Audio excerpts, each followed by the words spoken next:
By May 1946, the city of Prague stood half in ruin and half in triumph. The war was over. The streets that had once echoed with the boots of German soldiers now rang with the voices of the liberated. Crowds gathered in the old square, men, women, children, all waiting to witness the final act of vengeance against the man they called the Butcher of Prague. In the courtyard of Pankrak prison, a gallows had been built overnight. 5 ropes swayed in the morning air. One of them waited for Karl Hermann Frank, the SS general who had ruled over the Protectorate of Bohemia and Moravia with terror and calculation. His execution would not be quiet nor merciful. It would be public, so that the people he once oppressed could watch him die. Karl Hermann Frank was born in January 1900 in Karlsbad, in what was then the Austro-Hungarian Empire. He grew up among the German-speaking minority of Bohemia, a world of tension and resentment toward the Czech majority. His father owned a small bookstore. As a boy, Frank was intelligent, proud, and quick to anger. When the First World War ended, the empire dissolved, and the new nation of Czechoslovakia emerged. For many ethnic Germans like Frank, this was humiliation.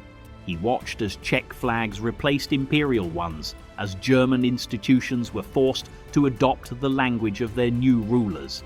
That resentment would define his life. In the 1920s, Frank joined nationalist groups that demanded greater power for Germans within the Czech lands. He found in their rhetoric the same mix of grievance and superiority that would soon define Adolf Hitler's movement to the West. When the Sudeten German Party rose under Konrad Henlein, Frank joined without hesitation. He quickly became one of its most aggressive organizers, skilled in propaganda, loyal to Nazi ideology, and gifted in turning fear into obedience.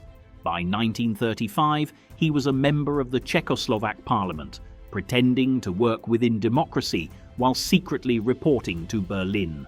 He pushed for division, violence, and ultimately annexation.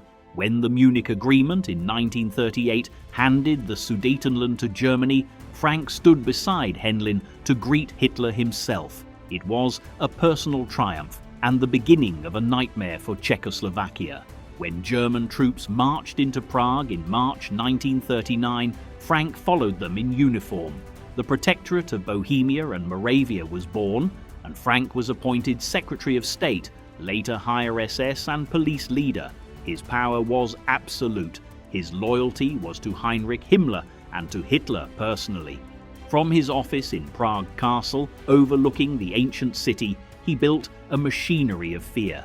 He oversaw arrests, deportations, and executions. He created special courts that operated without defense or appeal. Thousands of teachers, priests, and students were sent to concentration camps. In villages and towns, the Gestapo reported directly to him. The population learned quickly that even a careless remark could mean death. Karl Hermann Frank spoke often of German order. In truth, it was systematic terror.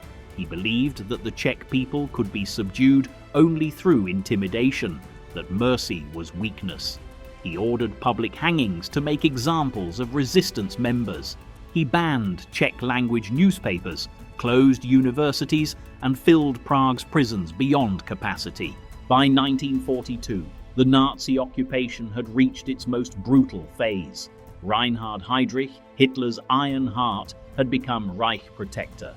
Frank served as his deputy, an enforcer, planner, and sycophant. Together, they tightened their grip on the country, crushing the underground resistance. But on May the 27th, 1942, Heydrich's car was ambushed by Czech partisans trained in Britain. He died days later of his wounds. Frank was furious. He blamed the entire Czech nation. Hitler demanded retribution so severe that it would erase the idea of resistance itself. Frank personally supervised what came next. German troops surrounded the small village of Lidis, a quiet place of farmers and families northwest of Prague. On June 10th, every adult male was lined up and shot, 173 men and boys. The women were sent to Ravensbrück concentration camp, Most would never return. 88 children were taken away, some gassed in trucks, others handed to German families for re-education. The village itself was set on fire, its ruins leveled with explosives, its name ordered erased from maps. The destruction of Lidice shocked the world. For Czechs, it defined Karl Hermann Frank forever. To them, he was not merely an occupier, he was a monster in human form. As the war dragged on, Frank remained in power even as Germany's fortunes collapsed. In 1944, as the Red Army advanced, he begged Berlin for more troops to suppress Czech partisans. His speeches grew desperate and fanatical.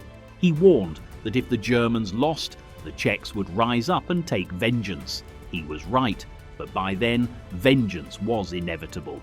When Germany surrendered in May 1945, Prague erupted in revolt. Civilians and resistance fighters attacked the last German garrisons. Columns of smoke rose over the city as SS men fought to escape.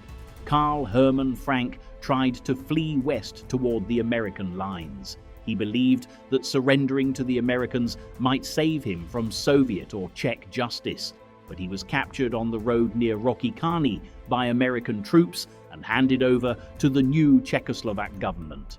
His trial began in Prague in March 1946. By then, the world had already seen the Nuremberg proceedings, but in Czechoslovakia, this was not distant international law, it was personal.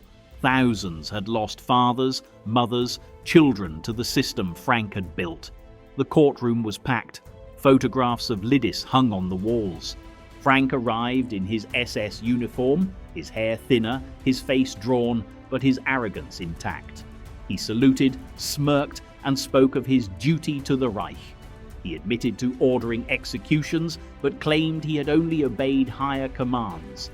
He said the destruction of Lidice had been unfortunate but necessary. When the photographs of murdered children were shown, he looked away for the first time. Witnesses told their stories in steady voices. Survivors of Lidice, widows of teachers executed in public squares, former prisoners from Terezín. Each testimony was a nail in his coffin. The judges listened in silence. On May 22, 1946, the verdict was announced. Karl Hermann Frank was guilty of war crimes, crimes against humanity, and mass murder. The sentence, death by hanging, to be carried out in public in the city whose people he had terrorized. At dawn on May 22nd, the courtyard of Pankrak prison was prepared. 5 gallows stood, but Frank would hang first. Czech guards checked the ropes, tested the beams. Outside the walls, thousands pressed forward. Some had been children when their fathers were executed on his orders. Some had come from Lidice itself. Others came simply to see justice done. Shortly after 9 o'clock, Frank was led out under heavy guard. He wore a plain grey shirt and trousers. His hands were bound. He walked upright, flanked by soldiers, his jaw set, his eyes darting between the crowd and the gallows. A priest offered a final prayer, but he refused it. When asked for last words, Frank said calmly, "Long live Germany." The crowd erupted in boos and shouts. The guards placed him on the scaffold. The rope slipped over his neck. For a moment, the courtyard fell silent. Then the trapdoor opened. The fall was too short. The rope caught his jaw instead of his throat.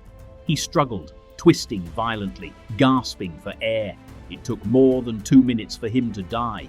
The crowd watched in stunned silence at first, then began to cheer. Some wept, others shouted names of the dead from Lidice, from Ležáky, from Terezín. His body hung for an hour. Photographers were allowed to take pictures. Then the corpse was lowered, placed in a plain coffin, and buried in an unmarked grave. The rope that had ended his life was later displayed in a museum as a warning. That day, Prague celebrated, but it was not a joyous celebration. It was grim, exhausted, and heavy. For many, it did not feel like justice, only the closing of a wound that would never fully heal. Karl Hermann Frank had believed he was shaping a new Europe, a world where obedience and cruelty were virtues. Instead, he became another execution statistic in the ruins of the Third Reich. His death, slow and ugly, was a mirror of the terror he had spread, impersonal, pitiless, and unforgettable. The gallows at Pankrak prison stood for years afterward, a reminder of the day Czechoslovakia reclaimed its voice. On that morning, under the cold light of May, justice had the face of vengeance, and the man who once ruled Prague with fear met the same fear in the eyes of his victims. In the end, Karl Hermann Frank died not as a general, not as a believer, but as a man alone before a crowd that would never forgive him. History doesn't forget, it only waits to be retold. Subscribe for more untold stories from the darkest chapters of history.